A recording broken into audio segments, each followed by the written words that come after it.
السلام عليكم ورحمة الله وبركاته، إزيكم عاملين إيه؟ وحشتوني جدًا، جدًا من آخر فيديو كنا فيه مع بعض، ونقول اللهم صل وسلم وبارك عليكِ يا حبيبي يا رسول الله عليه أفضل الصلاة والسلام.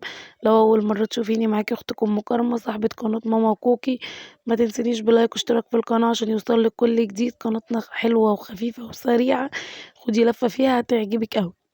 المهم هنا بُصّوا بقى معايا كيلو دقيق أسمر وكيلو دقيق أبيض، تمام، يعني دول معدل 2 كيلو دقيق، تمام، تمام.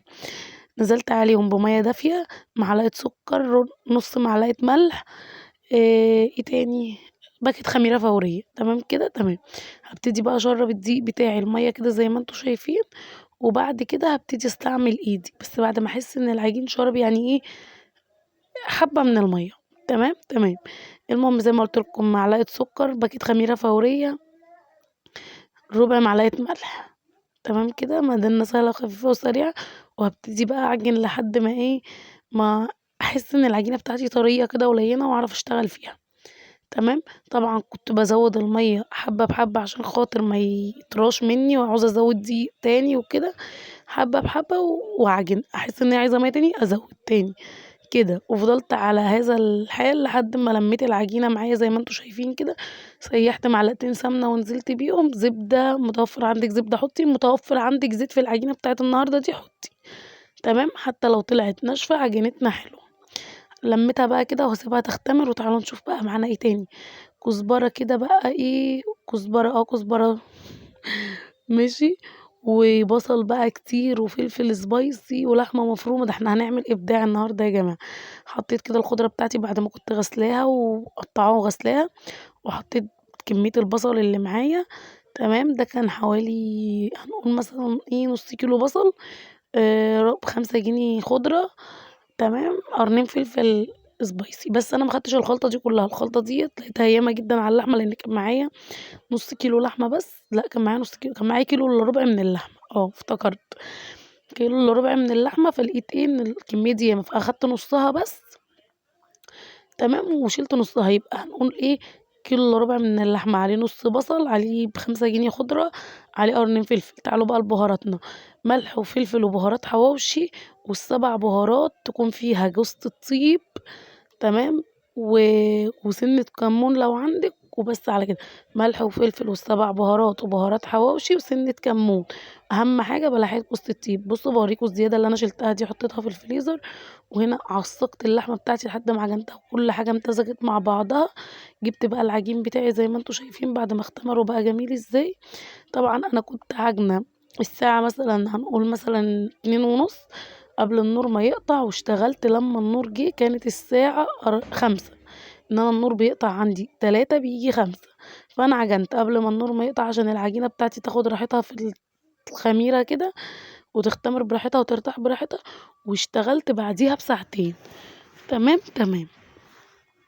بُصّوا بقى حسيت إن العجينة بتاعتي كده التقطيعة كبيرة، صغّرتها تاني، ماشي، بحيث إن أنا عايزة أتحكم أنا في حجم الحواوشي، ماشي، يعني أنتِ بقى إيه براحتك تتحكمي أنتِ في حجم الحواوشي. لو هنقول مثلًا العجينة دي كام جرام، نقول مثلًا إيه 800 جرام، 900 جرام كده، ماشي، لإن هي هتبقى وِش وضهر، ماشي، زي ما أنتم شايفين كده.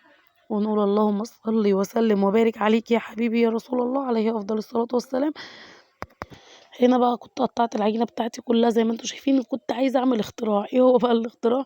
إن أنا أفتح العجينة بتاعتي كده وأحط فيها اللحمة المفرومة، زي مثلًا نقول إيه، القرص اللي بنعملها بالسُكّر زي ما أنتم متابعينّي كلّهم عارفين يعني إن أنا باعملها إزاي، وأفردها، تمام، زي ما أنتم شايفين كده. عملت تقويرة كده في العجينة وحطيت كرة اللحمة وفردتها. بس بُصّوا بقى للأسف، يعني قدّر الله ما شاء فعل، الحمد لله على كل حال، بس ما نفعتش. أهو زي ما أنتم شايفين قُلت هاجرّب برضه في واحدة تانية. على فكرة يا جماعة العجين واللحمة دي ما اترمتش، دول اتاكلوا، بس إيه، كُنّا بنجرّب. وطبعًا البني آدم طول ما هو عايش، طول ما هو بيتعلّم.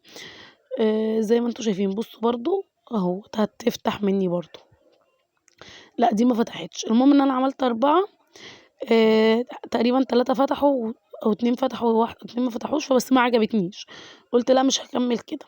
رصيتهم في صينية وولّعت عليهم، أهو بُصّوا باحاول تاني. يعني أنا من نوع الناس يا جماعة إني لمّا بافشل مرّة مش باتعلّم، لأ باحاول مرّة و2 و3، تمام. طبعًا جرّبت في 4 فبرضه ما نفعوش، رُحت بقى حاطاهم في الفرن يستووا جنب مني كده، بحيث إن إحنا ناكلهم يعني وإحنا واقفين، واشتغل بقى في الحواوشي. أهو بقيت أفرد الرغيفين، أسيب اللي هو القعر سميك شوية والوش بيبقى رقيق طبعًا. تمام. العجلة ديّة بقى إيه، بصراحة كده جات لي نجدة نافعاني أوي وبصراحة مريحاني يعني. تمام. بافرد بيها كده العجين بسرعة، مش بانعى هَم فرد العيش من ساعة ما جبتها بصراحة. وفي اختراع تاني كده إن شاء الله بإذن الله هنجيبه مع بعض، بس واحدة واحدة. ماشي. طبعًا بقى إيه، أهو بُصّوا جبت بقى كورة اللحمة كده وفردتها معايا زي ما أنتم شايفين. ويُفضّل طبعًا يا جماعة إن اللحمة بتاعتِك لو هتعملي حواوشي تكون آآ المادة الدهنية فيها عالية، يعني تكون سمينة. تمام. لإن الحواوشي بيحب كده. وفي نفس الوقت لو بتحبي تعملي الحواوشي في البيت، حاولي إن أنتِ تخلّيه spicy عشان كل ما بيبقى spicy كل ما بيبقى طِعِم أكتر. وطبعًا دي حرية شخصية. ماشي. بُصّوا أنا كنت عاملة رغيف صغير خالص، أنا ما كنتش عايزاه كبير، كنت عايزاه إيه صغنون كده، زي ما قُلت لكم عايزاه صغنون كده إيه وcute كده حاجة صغننة. المهم باوريه لكم بقى على حجم إيدي، تعالوا أوريكم طريقة التسوية بتاعتي. معايا طاستين على النار، تيفال، جرانيت، ألمونيا، أي حاجة. حطيهم لمّا يسخنوا جامد أوي، حطي في كل واحدة نقطة زيت مش أكتر من نقطة زيت. ماشي. وتنزلي بالحواوشي بتاعِك، أول ما تنزلي بيه توطّي النار وتسيبيه، أول ما ياخد لون من تحت تقلبيه وتعلّي النار، كده هيطلع معاكِ سِوَى 100 يعني 100%، أحلى من ال100% كمان. بيطلع مستوي حلو جدًا. بيطلع كده طري وجميل، ما تقلقيش مش هينشف منِّك مش حاجة، بيطلع جميل أوي وعن تجربة يا جماعة والله مش هتندموا. تمام. جِبت بقى إيه، بقيت أفرد قدّام يعني معاكم كده أهوّة العيش، وأقوم حاطة اللحمة بتاعتي، وأقوم مغطية بالرغيف التاني. وطبعًا بصراحة كان طعمه تحفة، تحفة، والخلطة كانت جميلة جدًا اللي هي بتاعة اللحمة. ماشي. زي ما أنتم شايفين أهوّة، هاغطي برضه معاكم تاني. بُصّوا والله طريقة التسوية ديّة مضمونة جدًا يعني. وكمان هاحط عليه سمسم دلوقتي هتشوفوا معايا، هاحط على الوش بتاعه سمسم، وهتشوفوا دلوقتي جمال التسوية. بُصّوا حاجة كده وهم بجد. يعني مش عشان ما عندكيش فرن مش هتعملي حواوشي، لأ هتعملي أحلى حواوشي. شايفين بقى جمال لونه حلو إزاي، وجميل واخد لون جميل أوي وطري كده، ويعني والله، والله جميل. هنا دوّة كان بسمسم، أنا كنت حاطة سمسم عليه مش إحنا مش بنحب السمسم، بس ده تقريبًا كان spicy فأنا كنت معلّماه، يعني زوّدت فلفل يعني أهو بُصّوا.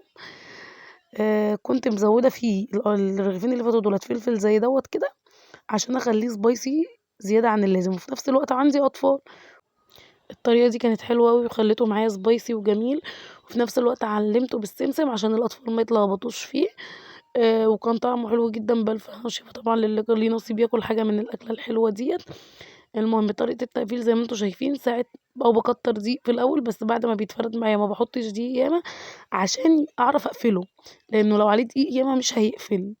تمام. العجينة هتبقى نشفت والدقيق اللي أنتِ حطيتيه شرب المَيّة أو الحاجة اللي مخلّية العجينة طرية فمش هيلزق. أنا باحط شوية أول ما بافرده وبعد كده إيه، خلاص ما باحطش دقيق تاني. تمام. زي ما أنتم شايفين بقى، شايفين الجمال والحلاوة. وكانت بقى القُرص أهي زي ما أنتم شايفين طلعت معايا من الفرن اللي هي جرّبناها في أول الفيديو. شُفتوا بقى الحواوشي يعني اللحمة كانت فوق وما كانش في لحمة تحت، وكان سميك أوي من تحت، فطبعًا تجربة فاشلة ما حدش يجرّبها. ماشي. أنا حبيت بس أشارككم عشان يعني إيه، إحنا بنتعلم من بعض، فأنا جرّبت التجربة دي وفشلت معايا، عايزة تجرّبيها يمكن تنجح معاكِ جرّبيها، بس هي ما نجحتش معايا. تمام. طبعًا قطّعتهم كده وأنا واقفة وشغّالة، وزّعتهم عليهم قُلت لهم عقبال ما أخلّص إيه بقية الكمية اللي معايا كلوا أنتم دُولة. تمام. وطبعًا اللي عندها أطفال فاهمة الحتّة دي أوي، إن هُم بيبقوا واقفين أساسًا وأنتِ بتعملي الحاجة اللي فيها مُعجّنات أو كده، بيبقوا واقفين مستنيينِك. فأنا بقى اديتهم الكام قُرصة اللي أنا عملتهم في الأول دُولة أكلوهم، عقبال ما أنا إيه خلّصت الكمية اللي معايا كلّها وحطيت الأكل. بُصّوا الكمية حلوة جدًا، يعني بسم الله ما شاء الله. ادّتني ياما أو رمِت معايا يعني عيش ياما أو حواوشي ياما. تمام. فأنتم يعني هو كيلو إلا ربع لحمة هيبقى حلو أوي. ماشي. أهو ابتديت بقى إن أنا أقفّله كده زي ما أنتم شايفين. طبعًا بُصّوا شايفين أنا حاطة لحمة ياما، فاللحمة إن هي كانت بتطلع برّه الرغيف. جيت بقى هنا اتبقى معايا شوية عجين يعني بتاع حوالي كام قطعة كده، وفي نفس الوقت اللحمة خلصت هارميهم، لأ مش هارميهم هاشغّلهم. جِبت اللي هو الميكس الجبن دوّة على البيفي، وكان عندي اللي هي الجبنة الشرايح ديّة في التلاجة، وقطّعت عليهم فلفل وطماطم ماشي، وابتديت بقى إن أنا أشتغل كده زي ما أنتم شايفين، فردت برضه العيش وهاحشيه.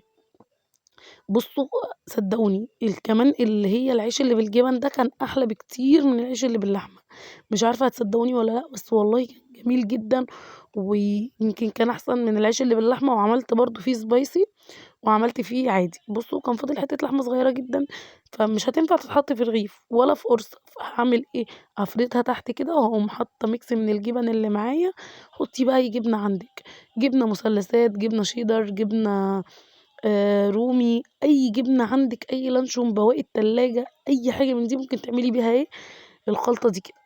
وهاقفّل الرغيف زي ما أنتم شايفين كده، دوّة بقى كان إيه، كان لحمة مفرومة على جبن، مش عك يا جماعة والله كان طعمه جميل جدًا.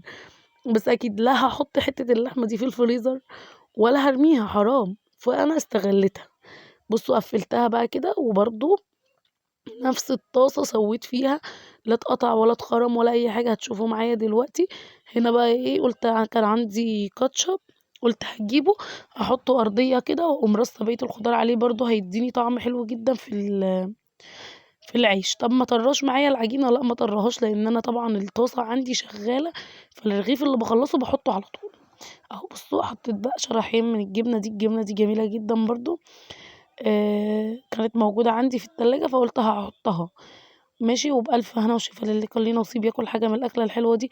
طبعًا بقى مش هاقول لِك ما تنسينيش بلايك واشتراك في القناة، القناة لسه جديدة تكبر بيكم وليكم إن شاء الله بإذن الله.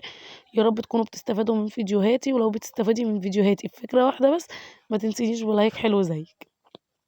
ماشي، فردت بقية كمية العيش كلها بقى بانزل بالكاتشب كده. عندِك لو أنتِ عندِك اللي هي الصلصة اللي إحنا بنعملها في البيت اللي بتبقى متبهرة ديّة، ممكن تحطيها برضه مش هتقول لأ.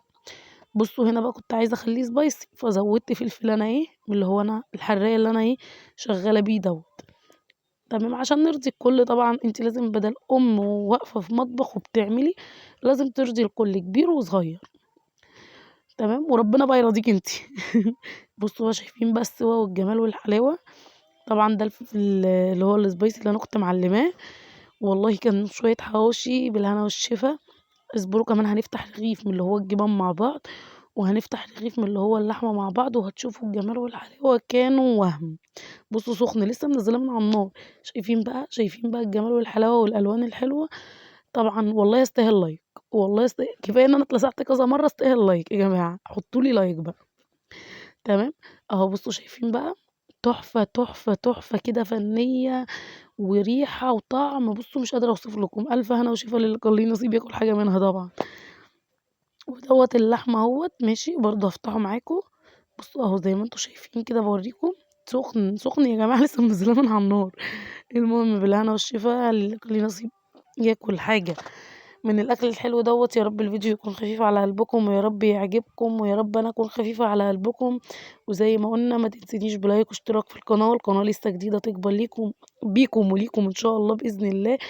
وأستودعكم في الله الذي لا تضيع ودائعه، مع السلامة، ويا رب أكون خفيفة على قلبكم.